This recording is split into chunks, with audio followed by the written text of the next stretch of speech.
Welcome to Audio Tips and Tricks, Episode 1, Cables and Signal Flow. Let's take a look at a few cables we use to transmit audio between devices. Let's start looking at the XLR balanced audio cable. The XLR connection mostly uses 3 pins, pin 1 being ground, pin 2 hot, and pin 3 is neutral. One thing of note is that there are other cables that use 3 pins, such as DMX lighting. Those aren't rated for audio use, so just make sure that you use the right cable that's rated for audio. Next up is the 1/4" TS, as well as the 1/4" TRS cabling. A 1/4" TS carries an unbalanced signal on the tip and sleeve. It can be used in situations such as connecting a guitar to a DI. The wiring would be tip hot and sleeve ground. A 1/4" TRS, however, can carry a balanced mono audio signal. If you're sending a stereo signal down a TRS, then it goes back to unbalanced. The advantage to using a TRS as a balanced mono audio cable is that it rejects noise far better than an unbalanced cable. The wiring for that is tip hot, ring neutral, and sleeve ground. Let's look further into the difference between the noise rejection of the balanced cable versus the unbalanced cable.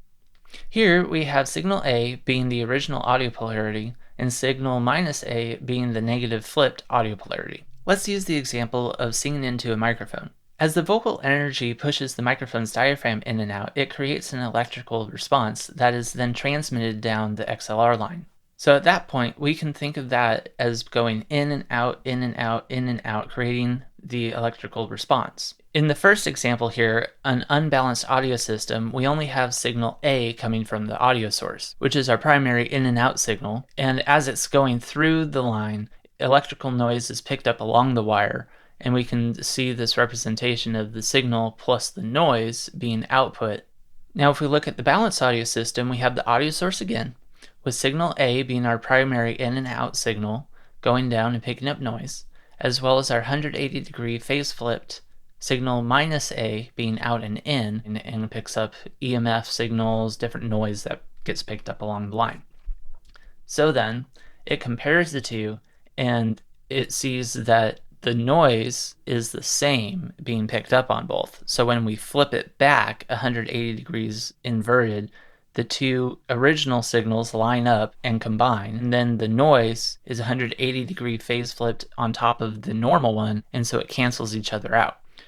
So we have the breakdown of output equals signal A plus noise minus signal -A plus noise equals A plus noise minus -A plus noise equaling 2 times of signal A. So then that cancels out the noise and gives us back our signal. One thing I want to note is that the bottom wire is representing the ground wire, not the audio line. We'll go further into phase in a future video. For now, powerCON and speakON. These are some audio and power cables that you might come across that use a twist and lock mechanism to where they can't slip out. Now let's take a second to discuss proper wrapping of cables. When putting cables away, you want to do the overhand-underhand technique to where when you pull it out later, it becomes a straight cable. For example, if I take this cord and I go over, and then I go under, and then I go over, and I go under, then when I want to take this cable out later, I can easily just go like that and it becomes straight. This technique works better because when you go over every time, then when you pull it, it still has this twist to it and doesn't lay flat.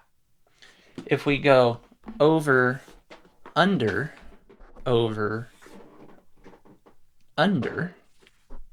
then when we pull it, it pulls straight, and then it can lay down nice and straight on the floor. We'll dig deeper into these topics and more in future videos. Like, subscribe, and ring that bell to get notified of the next video. See you then!